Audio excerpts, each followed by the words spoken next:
we are opposed around the world by a monolithic and ruthless conspiracy that relies primarily on covert means for expanding its sphere of influence, on infiltration instead of invasion, on subversion instead of elections, on intimidation instead of free choice, on guerrillas by night instead of armies by day. It is a system which has conscripted vast human and material resources into the building of a tightly knit, highly efficient machine that combines military, diplomatic, intelligence, economic, scientific, and political operations.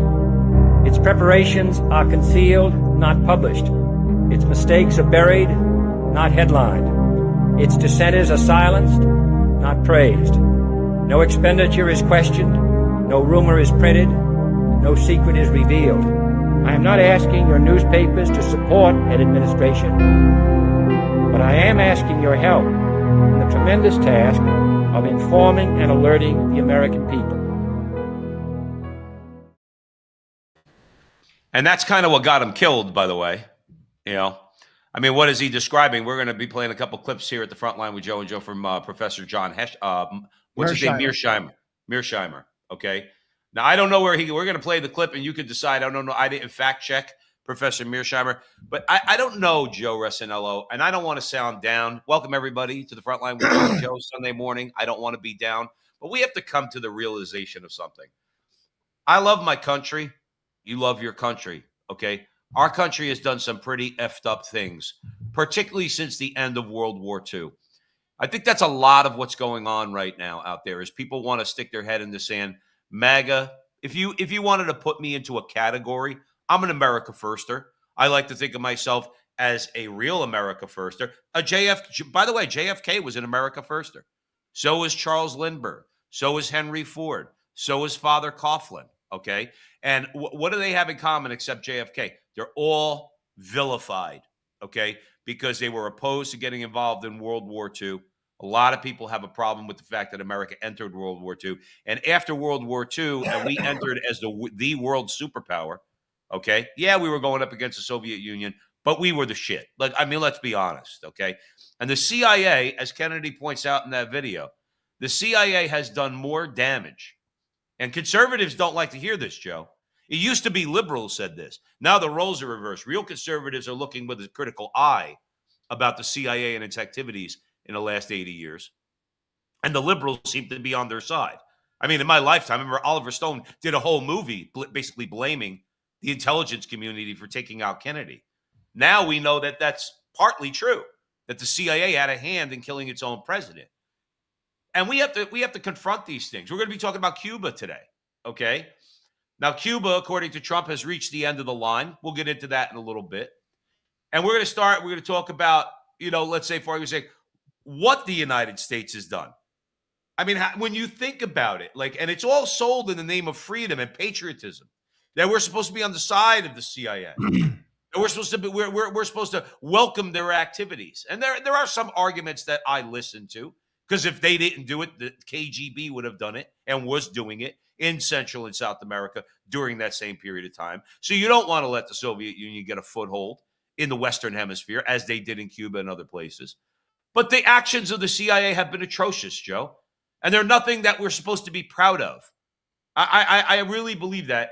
How are you doing this Sunday morning? Well, very good. I mean, it's a lot of your commentary is something that I think people have to think long and hard about. The problem is the problem didn't begin just now. Many people have become politically aware as a result of COVID, as a result of social media. I think we could trace the problem, at least from my perspective. I'm not a historian, to Woodrow Wilson, 1913. Under FDR, the government got humongous and never retracted. If you look at the size of, say, our government during the time of Abraham Lincoln versus the time now, it is exponentially bigger. And then what happened in 1963 when John Kennedy was assassinated? From, say, 1913, Woodrow Wilson was a committed leftist. Then you had arguably a very socialistic-minded president for 4 terms under FDR, increased the size of the government. The Leviathan grew, and it grew, and it grew, and it grew until it reached its apex, and it assassinated a free-thinking president. That, in many ways, was the end of what we know as the United States of America, and a new chapter began. The Leviathan was now a parallel source of government alongside the theater that is sold to the American people. And Sold that is is right. where we are. Sold is right. And the problem with it, and then we're going to play a couple clips for you to get the conversation started, is that after all this time, from the time that you and I were kids, okay, we thought we had a president, and I'm not going to beat up on Trump today, but the fact is that my balloon is deflated. The air is out of my balloon, okay? My optimism, my hope, let's say, in voting for Trump, the third time and him getting elected, that's gone. He's a creature too. He has shown through his actions that he's no different. Let's remember something. You made a very good point. And now all of a sudden everybody knows this. It used to be conspiracy theory. The CIA took out Richard Nixon too. They just did it in a different way. I was thinking about it before when I woke up and I was pouring a cup of coffee. Don't ask me why I was thinking about Bob Woodward. Bob Woodward was a military intelligence operative. He wasn't an independent-minded reporter. Okay, everybody knows that about him. But at the time, it's like, oh, Woodward and Bernstein, they're exposing the corruption of the Nixon administration. My father was telling me from the time I was a kid. That's how long ago this is. Since I was a teenager, my father said the CIA took out Nixon. Nixon said that later. Everybody knows that now. So it's not like, you're right, it didn't end with Kennedy. It started with Kennedy, where they showed they'll take you out, okay? And whatever they have to do, that they are the ones in control. And everybody's got to really know that. But the thing is, Donald Trump was supposed to do something about that. He's done nothing about that. And guess how we know that? Because we're at war right now. Because the machine wants us at war. Let's go to Professor Mearsheimer. 2021 to 2021. And it asked what were the consequences of those sanctions. And we murdered 38 million people. 38 million people. The amount of havoc we have wrought on the Middle East in recent years is just stunning. You ever think about the consequences of the Iraq War? What we do in places like Venezuela, Cuba, Iran, you understand we're using this tremendous economic leverage we have to basically starve people, to make them suffer, to inflict great punishment on them so that they'll rise up against their government. You understand that this is what we're doing in Venezuela. This is what we're doing in Iran. We're inflicting massive punishment on these people. Given all that, I find it very difficult to talk about the United States as a noble country. I think this is a remarkably dangerous situation. If the Israelis lose in Iran, they will be fully aware that they lost. They will be fully aware that they will have enraged the Iranian body populace, right? They will be fully aware that an Iran with nuclear weapons will be very, very dangerous from Israel's perspective, and they will go to great lengths to prevent that. And if they can't prevent it through conventional means, then we get to a scenario where they think about using nuclear weapons. And as we know, there's no state on the planet that is more ruthless, more murderous than the Israelis. So the idea that they would use nuclear weapons is certainly plausible. And I really worry about this scenario. So do I. So do I. Joe, I knew growing up, I knew that the idea that Russia, the Soviet Union, was going to use nuclear weapons, or that we were going to use nuclear weapons against them. I actually still to this day believe that in my heart of hearts, there was never a shot of that happening. Because no matter what you think, the Soviet Union wanted to survive. And obviously America wants to survive. You don't want hundreds of millions of people dead in a nuclear war. I never for a second growing up And you and I grew up in it. The 1980s were hot.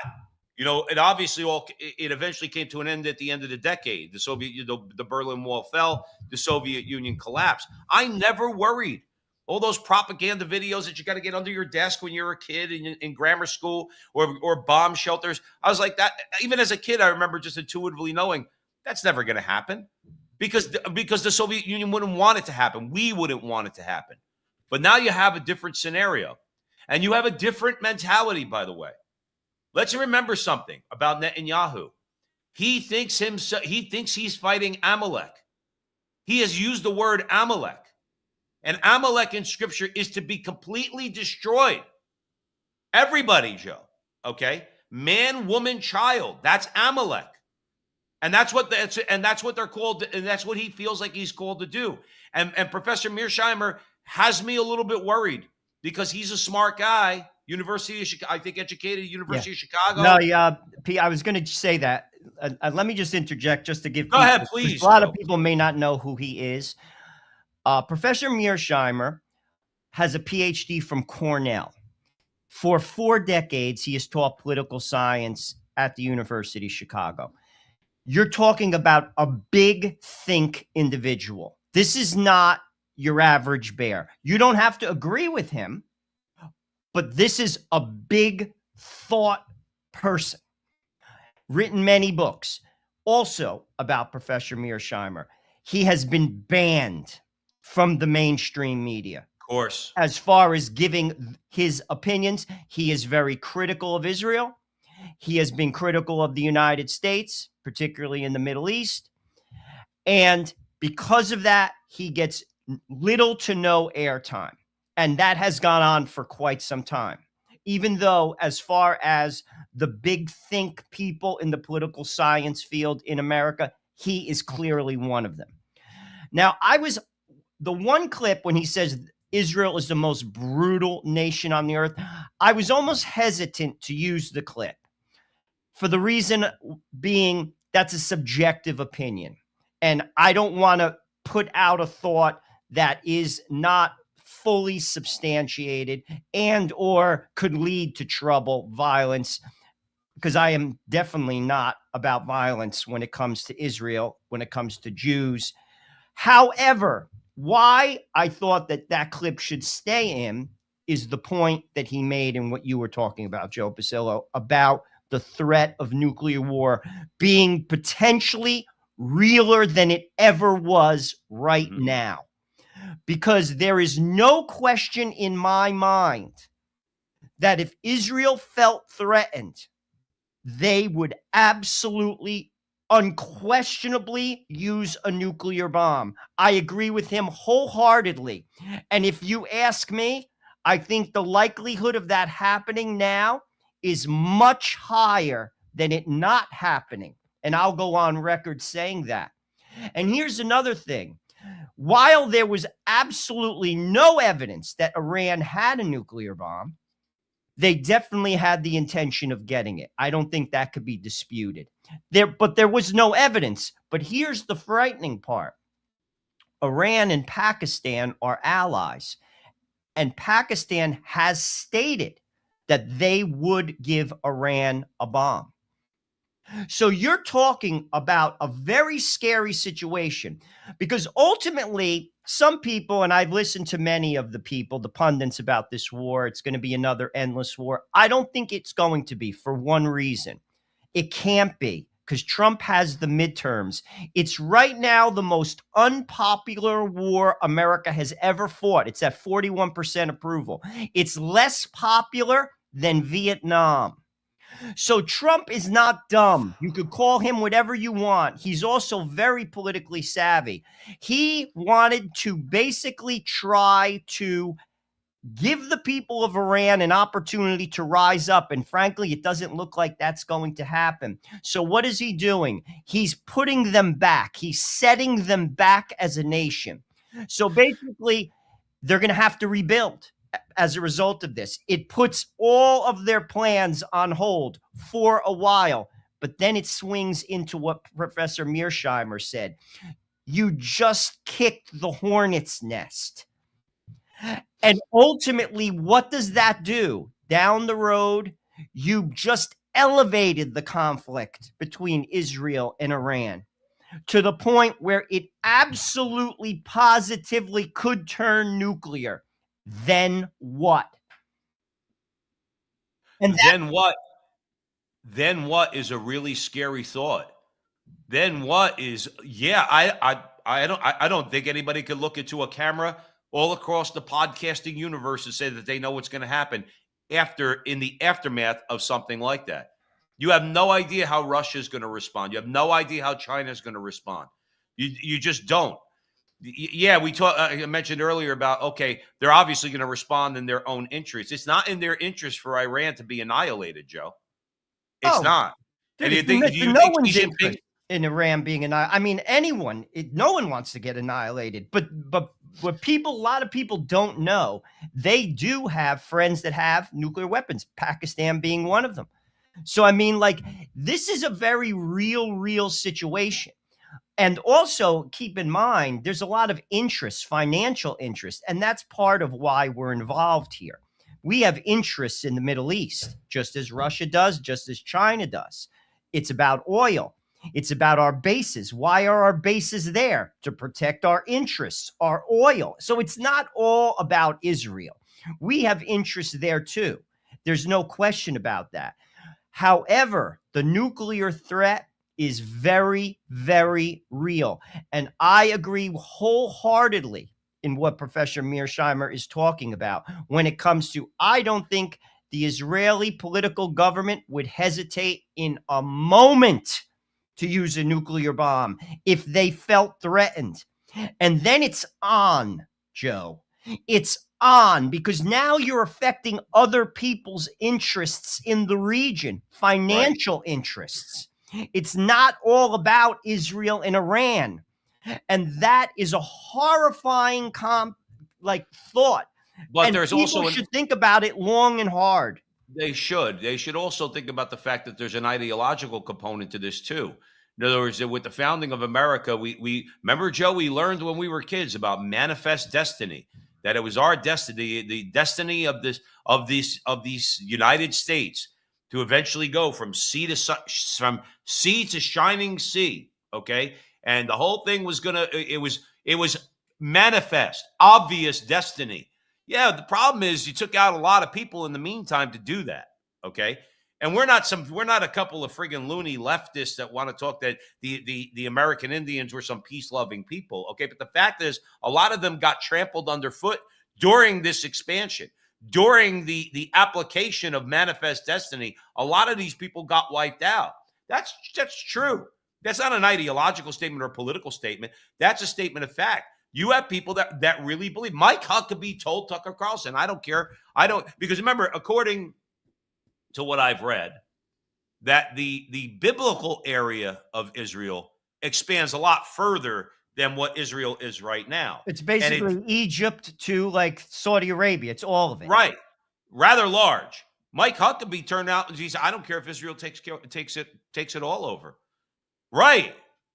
It sounds to me like, but that is taking, if you want to take the biblical interpretation of, you take this land, I'm giving you this land. That's basically the premise of like the Christian Zionists. Now we have to parse our words here. There is a difference between the political Zionist who want a nation for the Jewish people. I prescribe to that. They deserve to have a nation. I don't prescribe to the Christian Zionists because that is a heresy. The Catholic Church has basically stated that many, many years ago. That is a heresy. Christian Zionism. Now, the Pope has just stated that there should be a two-state solution. So Catholics are not against Israel having a nation. We are, however, against saying they have a biblical right to the land. Right. We give them their political right. However, there is no such thing as a biblical right. And that's what the Christian Zionists believe. And that's where that woman, I invite people to listen to the interview, Kareem Bolger, what's her name? Carrie Prejean Bolger. There you go. Bowler. She put out an interview with Tucker, and I think she articulated in that interview rather well the Catholic position. But I also saw the footage of her when she was in that religious liberty committee where she got into trouble. She did not in that venue articulate the difference well between Christian Zionism and the idea of political Zionism, because the phrase was used like almost like insinuating that Catholics don't feel that they should have a nation. That's not correct. The Pope has been very clear. It's two-state solution. However, Christian Zionism, who believe that they have a biblical right to the land and they are the chosen people, Catholics have condemned that. But that's where she was cut off by Dan Patrick and Paula White, because she did not say. First of all, I know what you're saying. I'm going to just push back a little bit. She wasn't given an opportunity to articulate it more. Well, in fairness, she was being shut down. In fairness, and I'm going to say it because it's the truth. And it's easy to say this through a Monday morning quarterback situation and I don't fault him because it's easy to point a finger. Barron should have jumped in. You see, Barron was there. Yeah. He's a bishop of the church and he's highly intelligent, and he could have helped her. All he had to do, he would have leveled the playing field. He could have articulated basically the difference between the state of Israel versus the belief that Israel, they are the chosen people, that the temple, the new temple, is Jesus Christ's body. He could have articulated that perfectly. He didn't. Yeah. And I'm not bashing him. I like him. I think he's a great bishop. I'm all about Bishop Barron. And it's easy to point a finger. It's easy to throw a stone, and I'm not doing that.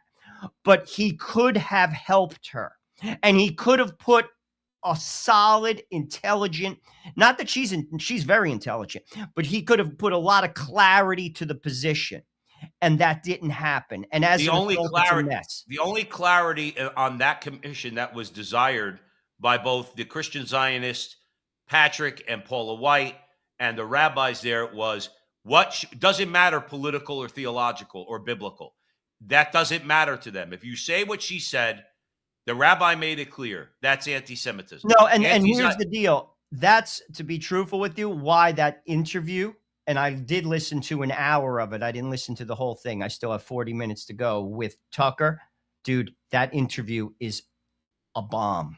That is a bomb, dude. Dropped on Christian Zionists, dropped on the Religious Liberty Commission, dropped on, frankly, people who say they're pro-Jewish like religion when certain aspects of the Jewish religion are silenced because they are not for the nation state of Israel, as in Orthodox Jews are very vocal.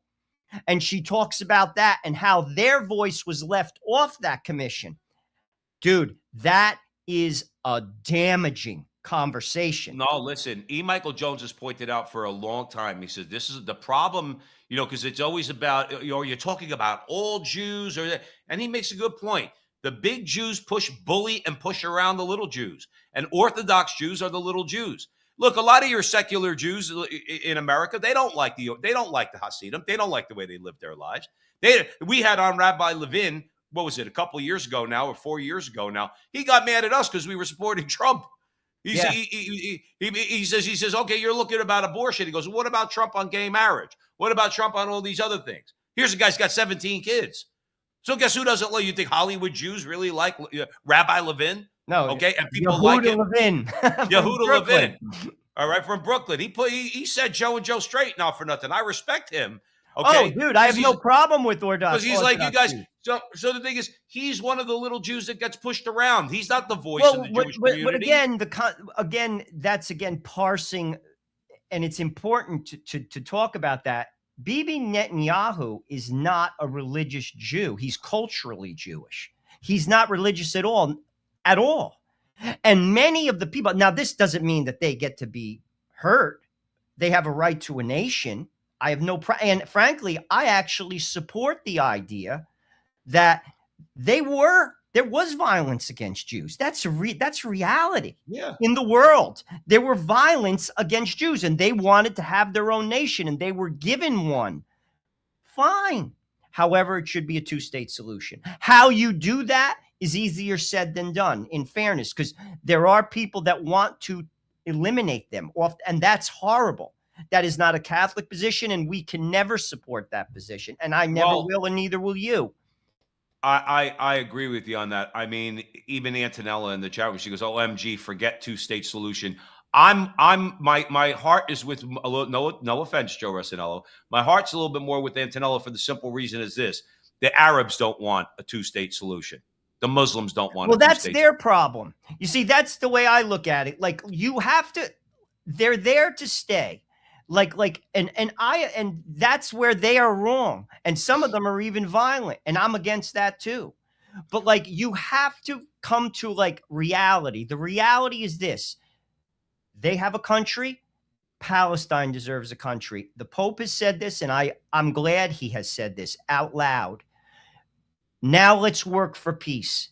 Now let's promote peace. And peace, to be honest with you, comes down to one word: forgive. Oh, that's not.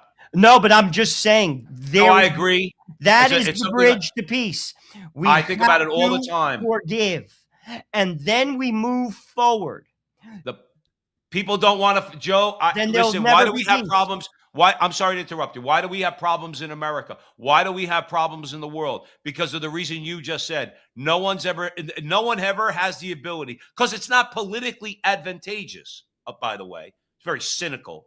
Okay, it's not politically advantageous to forgive. That's why the German people are still paying reparations. If I was a second or third generation after World War II German, I'd be like, I'm not paying anymore. What are you talking about? I'm not persecuting Jews because they're not forgive. You're never to forgive Germany. You never forgive America for slavery. You never forget. It's always all the problems in the world. Okay.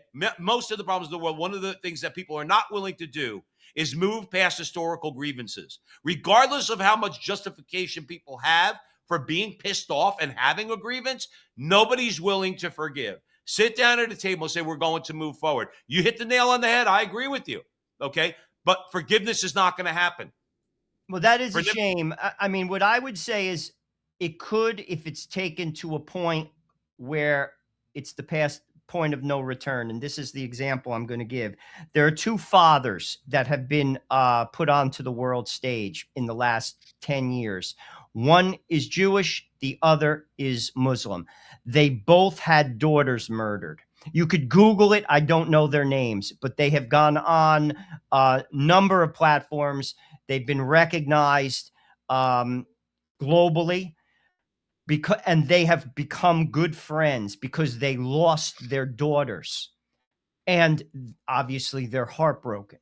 And as a result, they're pushing forward the idea of peace through forgiveness, that if they could forgive each other, both of them lost their daughters, the world has to forgive each other. That's the answer.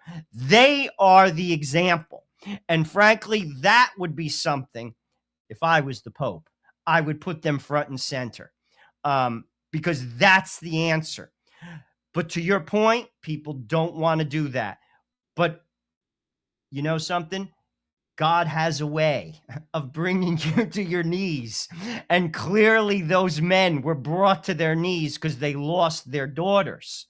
Right. So this is what I'm saying. Is it going to take a nuclear war where millions of people die for us to come to the table? Is this what we want? Because that's the direction it's going.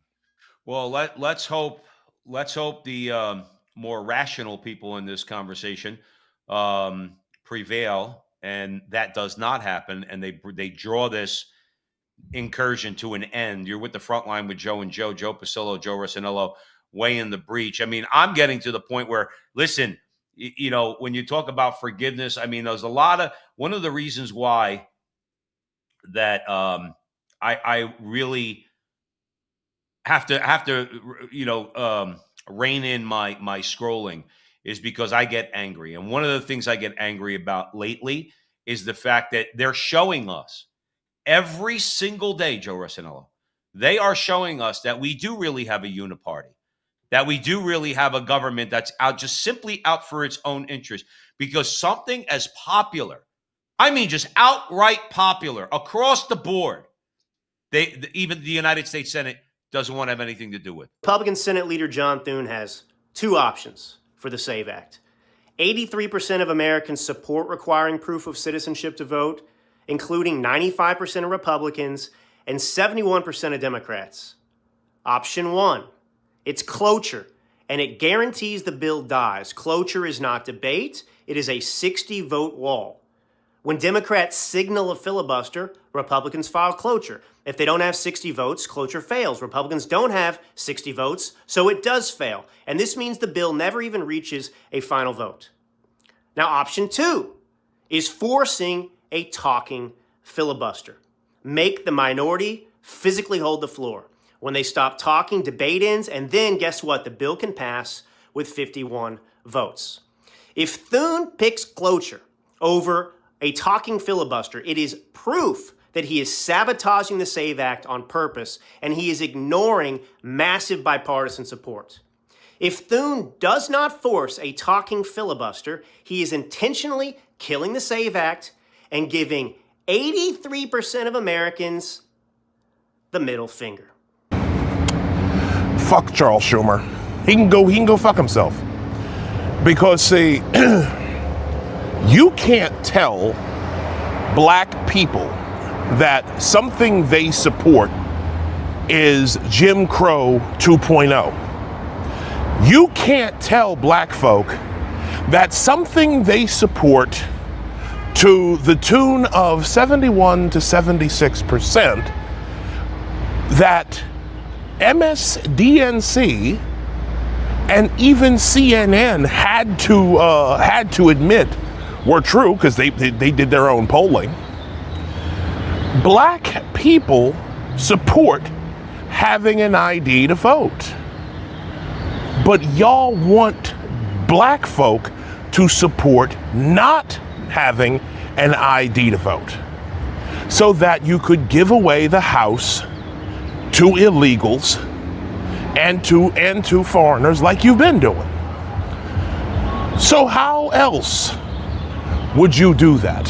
How else would you influence black folk to once again go against our best interests, like you've been doing for the last 60, 70 years? Well, just code it. Just code the thing they support as something racist. Do like the communists did back in the 1930s, where you tag something, where you call the thing you're trying to get opposed, call it something with a bad smell. So, of course, what do? Jim Crow 2.0. And mind you, black folk, white liberals don't think you're fucking idiots. White liberals think you can't eat. White liberals think that you all are dogs. You don't know how to get an ID. You don't have access to things. That's what they say. That's what white leftists say about you. They say you don't know how to get an ID, you don't have access, you're poor, you're you're retarded or whatever. Meanwhile, black folk in the hood walking around with a state ID or driver's licenses like it ain't even nothing. The SAVE Act is dead. It's not going anywhere. It's never going to pass. You're going to hear many different reasons why. Some people will tell you because the Republicans want to keep the filibuster pure, not to hand it over one day to the Democrats who will use it against us when they've got power back. You'll hear that there aren't enough votes. You'll hear even, I think Glenn Beck said today, that it's because the Republicans don't want to put in the hard work. It could last 60 days, 24 hours a day. How do you organize this? Who's there? Who's not there? It's none of that. I've been saying this for a year, and now it's only become more clear. Who wouldn't want to pass illegal aliens can't vote? You need voter ID. I mean, it's the most simple layup in the world. But at the end of the day, the entire Congress, not just the left, but the right, want Trump to fail. Trump has less bills put into law than any other president in modern times. It is just so simple. They all hate him. He has called them all out at one point or another, given them all nicknames, degraded them, made them feel embarrassed at some point. And because they're politicians, because they lie when they move their lips, they have just pretended. They have gone through the process of just pretending like they want to have Trump's back, like they too are MAGA. None of them are. They want Trump to fail. They are not going to give him. It seems to me that they want the American people to fail more Well, than they don't care about the American people. That's the benchmark. That's what people have to figure out, Joseph. You hit it right on the head. They don't care because the real constituents are the donor class. Dude, the solution is simple. Going to the first conversation, the talking filibuster only allows for 51 votes, and they have the 51 votes. There is the answer. Thune has said he's putting it to vote on Wednesday. It's not going to get 60 votes. It's dead on arrival. But here's the thing, and this is why this is important. All of which was just stated, I want people to understand, because all those opinions are, if you ask me, very valid, and they're out there. They're pervasive ideas. Donald Trump knows that if he does not pass this, he has no chance of winning the midterms. He knows this. And the left knows, and so does Donald Trump knows. How do I know the left knows? I've seen an interview done by Beto O'Rourke from his phone, very rough interview. And I also saw an interview with Gavin Newsom. Both guys who are politically aware, you don't have to like them to know that they do know what's going on, said this, and they're right. They'll never win another election. How do I know they're right? Because Ron DeSantis made corrections with regard to voting properly, i.e. paper ballots, i.e. showing ID, the whole deal, putting controls in place, common sense controls. When he first won the governorship of Florida, he won by 2 or 3%. The second time, he won by double digits, 20%. They will never win again. So it's a life and death struggle. This bill is a life and death struggle between the Republicans and the Democrats. Right now is playing out in front of the American people. They know this. So John Thune is he said he's going to put that bill up on Wednesday, and it will not get 60 votes, and it will fail. Knowing Donald Trump to be the man he is, do you actually think he's going to let a plastic Ken doll from South Dakota take him out? No way. What does he do? I don't know the law, and I'm not going to subject. I've heard, and again, this is just different things. John Adams was the vice president, replaced the majority leader. He became the majority leader, J.D. Vance. There's things, again, I'm not a lawyer. I'm not going to, I'm just throwing that out there as some possible solution. But Donald Trump is not a man who just takes a loss. And he sure as heck not going to take a loss. Not on this. You're right. John Thune, who's nothing more than a plastic empty suit. So John Thune is going to do what he does. What I want people to pay attention to this week, what does Donald Trump do when he does that? Well, that'll because be interesting. He knows he will lose the midterms as a result, and then he will get impeached. So it's a life and death struggle. This is the bill for the people going on right now, and it has 83% of the people behind it. All right. This tells you everything you need to know about the state of our government, about basically the level of power we have and don't have or will have moving forward.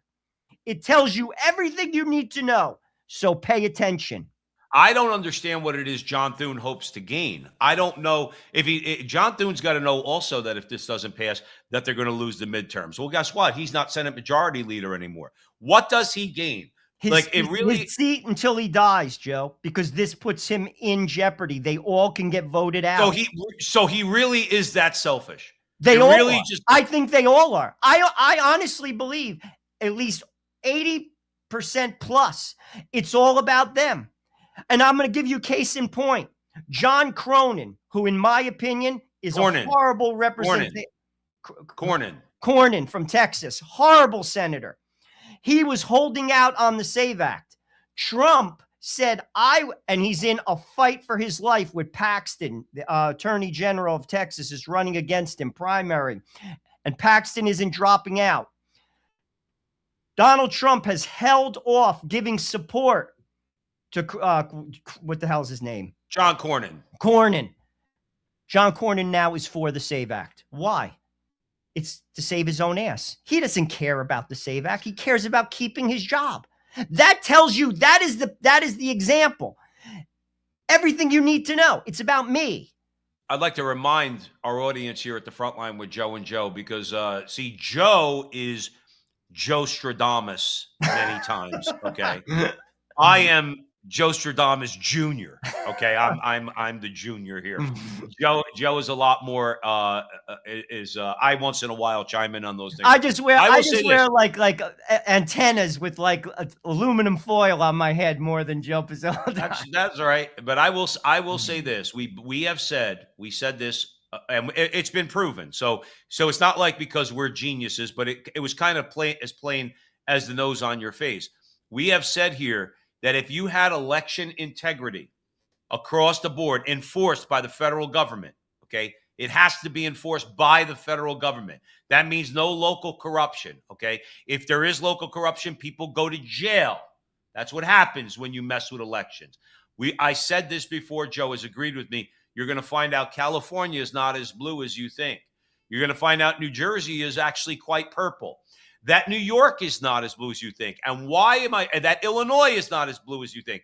What is the proof of that? Joe brought it up earlier because we said that Florida was not a purple state, but they tried to convince you for the last several election cycles that Florida was a purple state. That was the narrative, that Miami-Dade and Broward County were solidly blue counties in Florida, and they had a lot of sway over Florida. And what happened when just a few measures were put in place to achieve election integrity, as Joe said, all of a sudden you found out Florida's not only red, Florida's deep red. It's deep red. That's why Hollywood types and Silicon Valley types are going, and New Yorkers and Jersey people, okay, that want to get out. They want to get away from Mamdani, and we're going to get it to him in a little while. All right, Zoran, communist dictator of New York City. We found out Florida's not only not purple, it's deep red. That's what they're afraid of. And I'm not because everybody who votes Republican is going to agree with Joe and Joe. But at the very least, there seems to be some sanity on the right. It seems like there are some people on the right that operate not solely in their own interest. I think DeSantis is one of those people. He's done some very politically risky things in his time as governor. What he did with Disney, let's say, what he did with the state attorneys that said we're not going to enforce, we're not going to prosecute certain crimes, and DeSantis said, well, you're fired. These are politically risky things, but he went ahead and did them. And then you find that Florida is a place that conservative-minded people like us would want to go to, would want to live in. You know what you'll find? Most states in the union are places that you'd want to live if there's election integrity. Dare I say you'll find out California's stranglehold, okay, the Democrat Party's stranglehold on that state is going to be severely weakened if there's election integrity. Joe, I told you a million times, I'd live in California in a second if it was the California of the 1980s, where you were able potentially to have a Republican governor like Ronald Reagan, okay? I would move there in a second if it wasn't so insane. That's why they fear election integrity, because you're going to find out that they've been stealing the votes of the American people, or at the very least nullifying them through illegals voting and proving people like us right and it's all going to come out. And it's funny, Joe. They've been telling you that. Charles Schumer said if this passes, millions of people will be scrubbed from the voter rolls. Right. Who, Charles Schumer, are those millions of people? This is common sense. Showing ID, showing proof of citizenship, paper ballots so there can't be mistakes. This is not a political conversation. But they're making it a political conversation because that's the only way they can win. Also, to instill fear. Look at what that African-American gentleman said in that video. In other words, he said something we've been saying and conservatives have been saying for a long time. The left talks down to black people in America. They don't talk up to them or as their equals. He's right. The left has always treated black people in America like they're animals. Oh, they don't know any better. Well, who the F are you to say that they don't know any better? Pat Buchanan has said a million times, before the civil rights legislation in the 1960s, black people were the most churched people in America. They had intact families. In other words, what happened to black people in America is a designed plan to wreck and control that community. Everybody knows that. If you deny that, then you're just an outright liar. And well, for people, let's just be clear. We're not against civil rights. What Joe Pasillo, and this is where because I could hear people twisting your words. What happened during the 60s is a lot of Catholics, ethnic Catholics, were in cities across America. You had Germans, Italians. We were products of that. Our families were in Newark. You had the Irish, the Polish, the German. They were getting a lot of political control.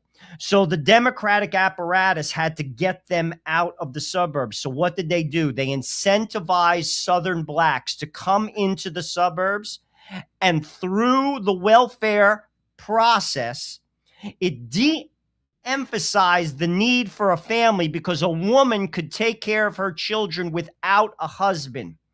So the black family fell apart because it became dependent upon the welfare system. And that has gone on for 6 decades across America.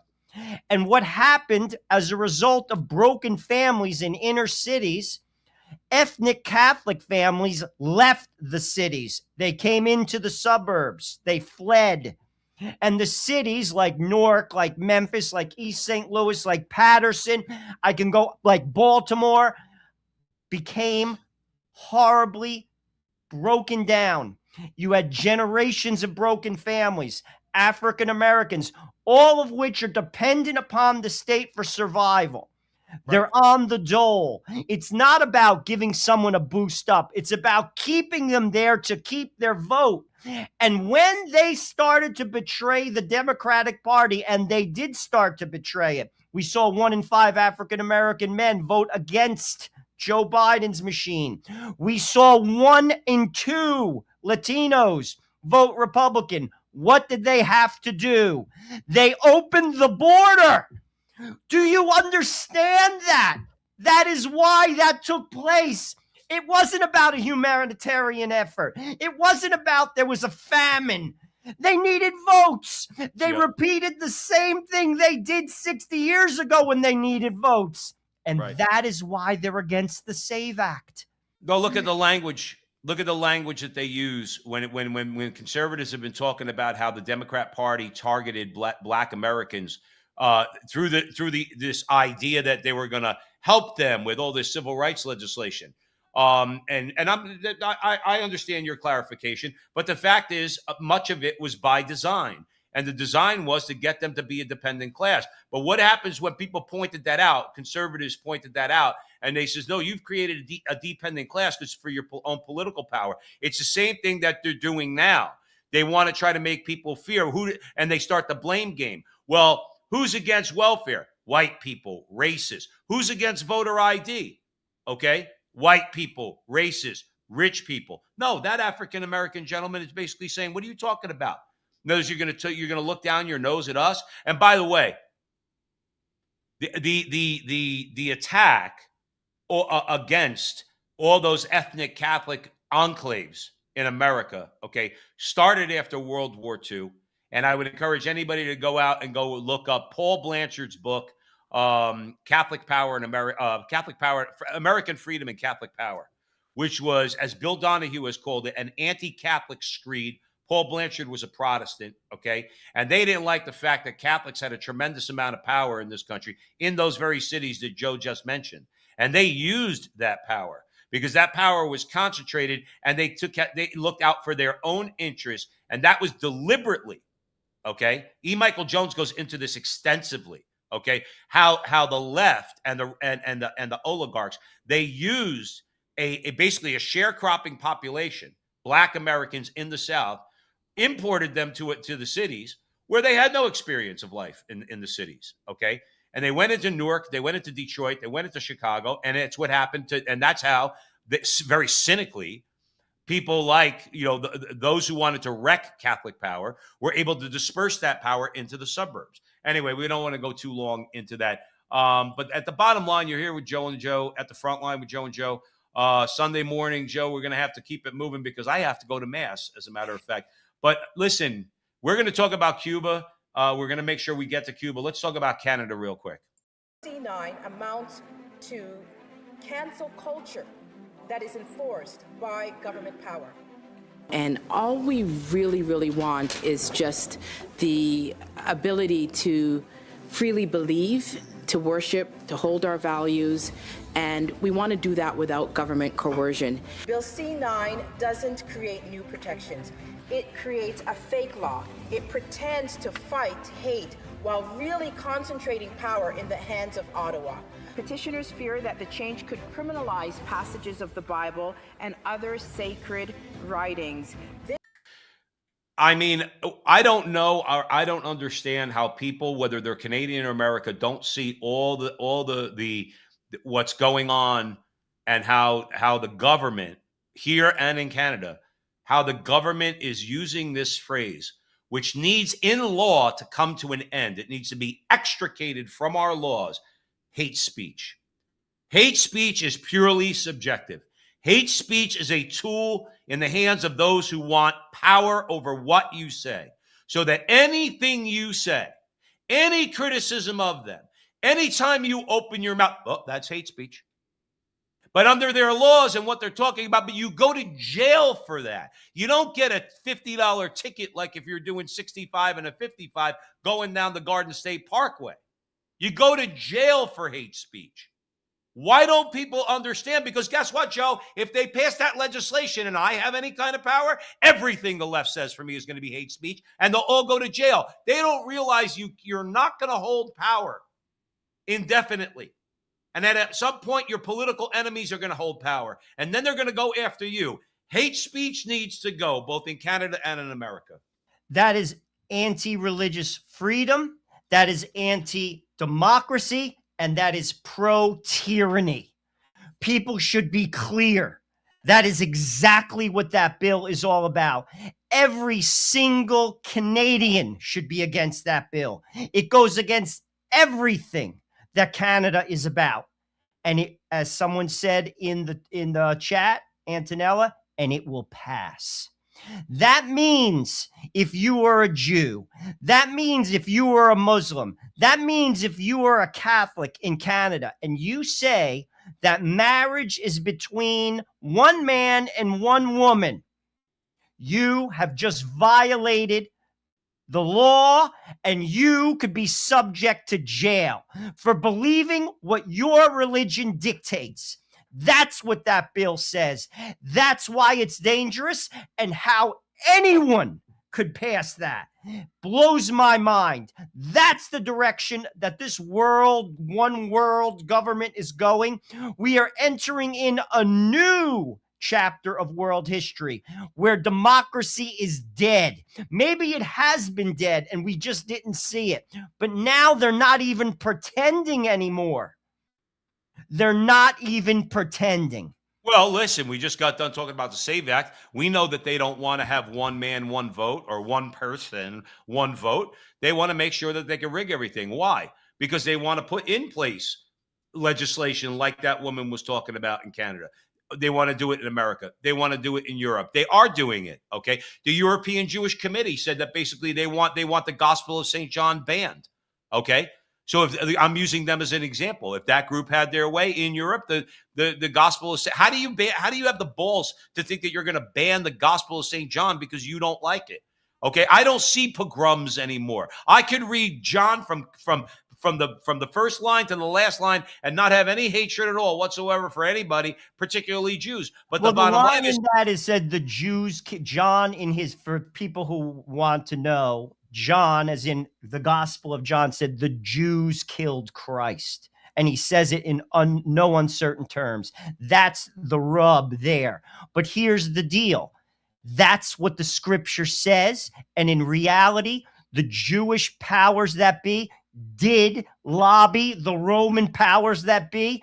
And that is the reality of why Jesus Christ is dead. but And hate that speech, is reality. but Joe, hate and speech it's in doesn't the tolerate. Bible. But hate speech legislation does not tolerate reality. No, that's the whole problem. Like, that's what it, like when the left uses the word Orwellian. Oh, that's so Orwellian. He was writing about you, Mr. and Mrs. Leftist, not about people like Joe and Joe. I don't want to control your speech. I don't want to destroy language. I don't want to add categories to the law like hate speech. That's what you want to do. You're the totalitarian. You want to make it so that I'm so fearful of opening my mouth here at the front line with Joe and Joe in the workplace, walking down the effing street, that I can't say what it is that I believe, or I can't say what it is that's going on. Oh, that's hate speech, and that's what's going on. I'm hoping to God, Joe Resinello, that listen.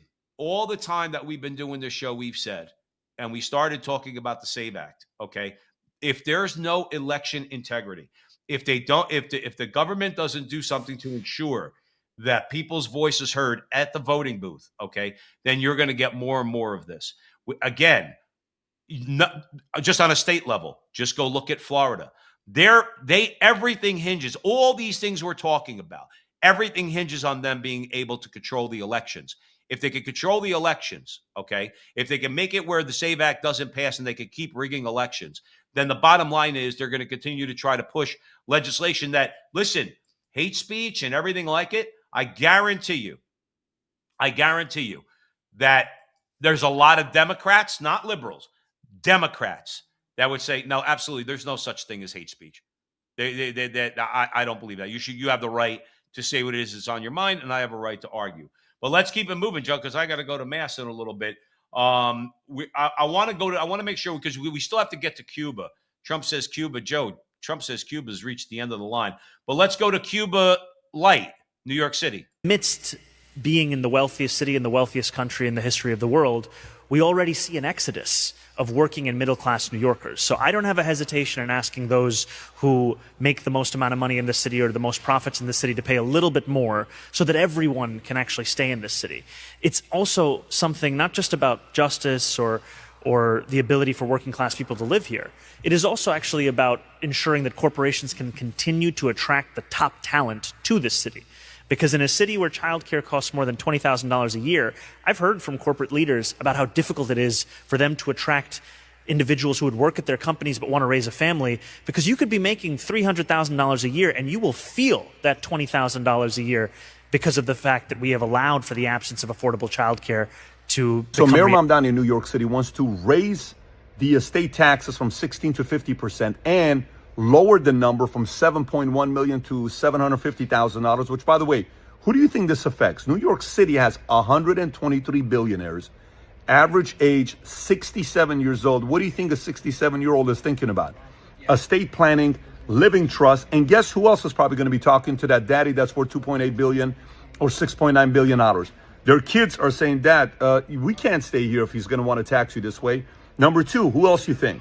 The financial advisor at Goldman, Morgan, Merrill, whoever it is going to say, probably not a good idea for you to stay here. And last but not least, the actual companies, the firms, the Goldman, the investment bankers, the bigger companies are probably going to hold a meeting saying, what are we going to do with these 123 billionaires?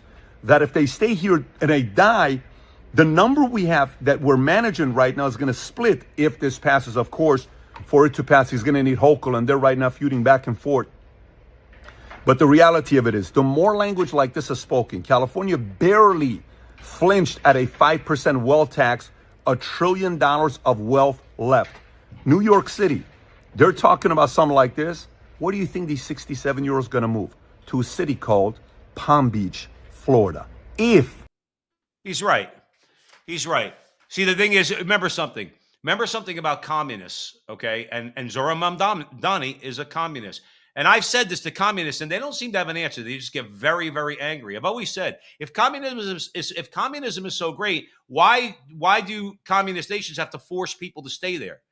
Why don't they give them a choice to say, well, look, we're going to do this. If you want to leave, there's the door. You could go to Europe. You could go to America. No, they need you to stay there because they need you to work, because they're not interested in releasing the chains of the workers. I was just reading the Communist Manifesto with my son because he's got to read it for his humane letters class, okay?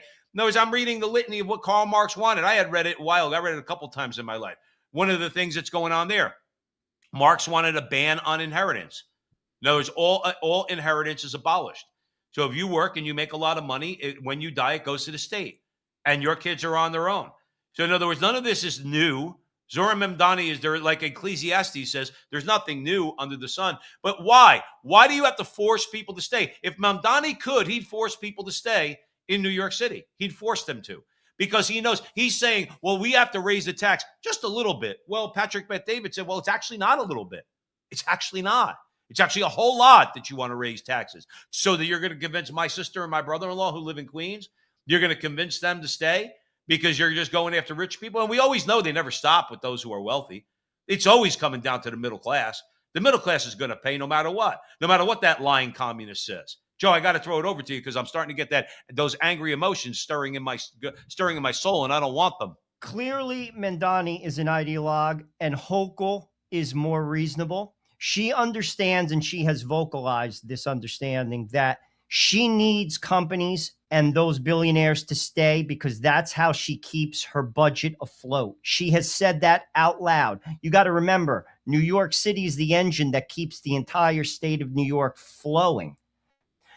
There is not a doubt in my mind, nor in Kathy Hochul's mind, that if that happens, what Mamdani wants, New York will empty. Every single one of those billionaires will leave, every single one. And many companies already are fleeing and will continue to do so. And the budget deficit will grow because there will be nowhere to get the money from. So that's the battle. The battle there is not necessarily between Mamdani and us. The battle is actually between Hochul and Mamdani. Keep your eye on that battle. It's going to intensify because it's reality versus ideology. Hochul understands how to keep the city and the state afloat. Mamdani doesn't care because he's part of a larger plan to push an ideology with the hopes that it will grow, right, to increase the conflict between the haves and the have-nots, forcing people to hear his rhetoric. And that is exactly what's going on there. That's the message. That's what you should pay attention to. But ultimately, it is malfeasance to put forth that agenda, as it was when with de Blasio and AOC chased out Amazon, 250,000 jobs in Long Island City, and Governor Cuomo, who is not exactly a conservative, said, what you just did, chasing out 250,000 jobs out of New York City, was political malfeasance. His words, not mine. That's exactly what we're seeing with Mamdani now. Well, see, listen, we've said all the time at the front line with Joe and Joe, I don't like the way these corporations operate. I think that they get away. I think they get away. I think they get away with, they love pushing things like illegal immigration, women in the workforce, foreign visas, foreign workers. They love that because that just dilutes the workforce. That makes it where these corporations, that they don't have to compete for labor. I have my bona fides in that regard are pretty solid. I've been pretty clear in my criticism of them. But in the meantime, where people have nothing, okay, you chased out a company that would have brought in 250,000 jobs, and that's the bottom line. Okay, you could get to Long Island City on a subway ride, no matter where you are in New York. You don't have to own a car. You could get along very, very well without a vehicle. Okay, you could take the subway, you could take the bus. All right, a lot of people do. So my point is, you could make things less, even if you live in New York City and you're not getting paid top dollar like Amazon should be paying people. And the fact is that, well, those jobs don't exist because, as you said, de Blasio and AOC, they did, two communists who will never admit they're communists. At least Mamdani admits he's a communist, okay? Because their worldview, their ideology is, yes, you might have created a job, but we don't want you making money. Well, I don't know if you know the way the world works. Marxism, communism is a failed project. It could never work, even if it was never tried. Okay. You people are too stupid to realize that. That doesn't work. And yes, if someone creates a business, they're going to make more money than their employees. Yes, they are. They are going to be able to make more money after that because they have money. That's the reality of economics. Should we do something about it? Should we make sure there's worker protections? Absolutely. I'm in favor of all of it. Okay. But at the end of the day, some people are going to make more money than other people. And guys like Mamdani cannot stand that. And he's looking at, like, he thinks that the son of a billionaire should not inherit that man's money. And I would say, Mr. Mamdani, Commissar Mamdani, that man earned his money not so that when he dies, he's going to give it to you. Part of his motivation was to give it to his kids. And here's one time where I'll agree with Ben Shapiro. What would happen, Joe, if a person did amass that kind of money or any kind of money, and they knew that it was going to be 100% taxed at their death and not going to pass to their kids? They're now not going to act responsibly with their money. They're not going to invest their money. They're going to spend their money. That's all they're going to do is just spend, because they're going to say, well, I might as well spend it because my kids can't get it. So it leads to a social breakdown too, because you're just going to have somebody who's just living purely for themselves because the state says the money you've amassed in your lifetime cannot go to your kids. It's a system that doesn't work. That's why I brought up the Communist Manifesto, because one of the tenets right there, right in the middle of this whole list of things that was going to be abolished is an abolition of inheritance. These guys, I was about to say they don't get it, Joe. No, they do get it, Joe. They do get it. They know exactly what they're doing. Joe, let me throw it over to you because we got to get to Cuba. No, let's go to Cuba. Because I know you got to go. Well, here's an example of a shining city on a hill under a communist regime.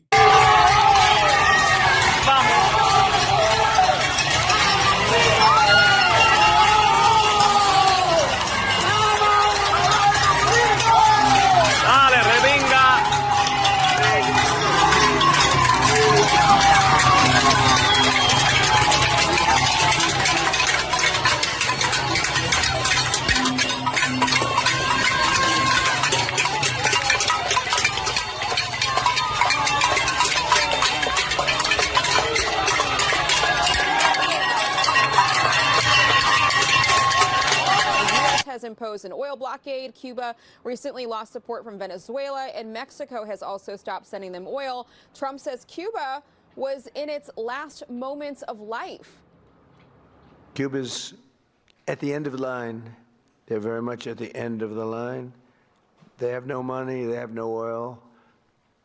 They have a bad philosophy. They have a bad regime that's been bad for a long time.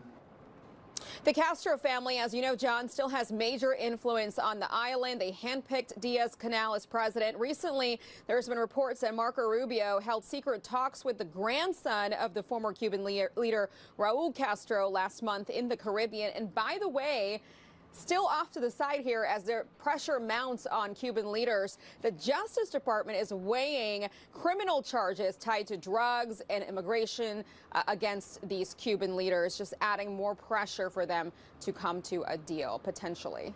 John. Is there any chatter you're picking up on how it might go if there were to be a change in government in Cuba? Would it be like Venezuela, where you have somebody who's maybe more willing to work with the United States, but still in the same leadership structure? Or could you just completely sweep away the autocracy there, the authoritarian government, and immediately go to democracy?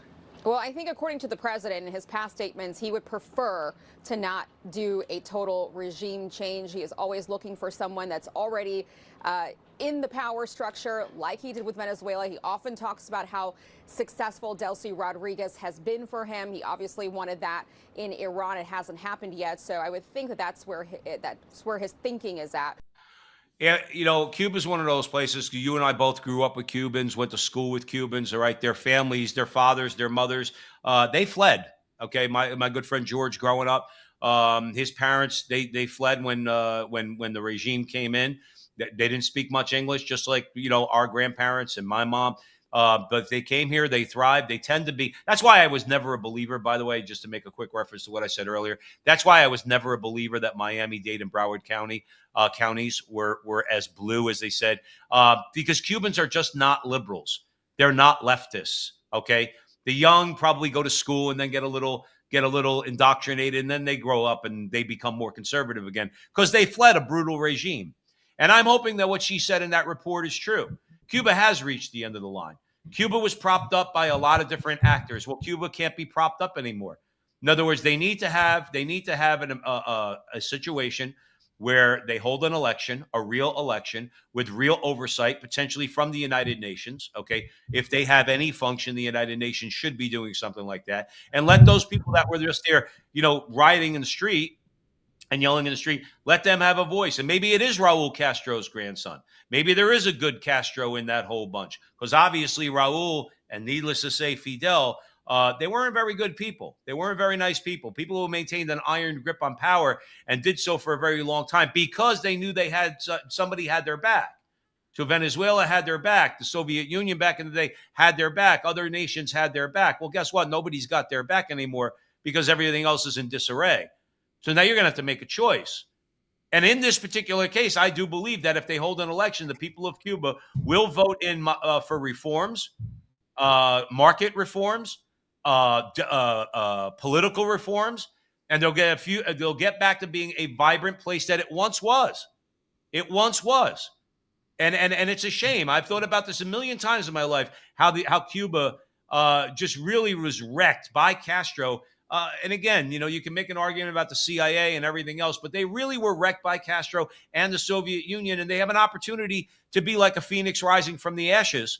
But they need to make that riot that you just saw and up marching up and down the street, that has to become the new revolution.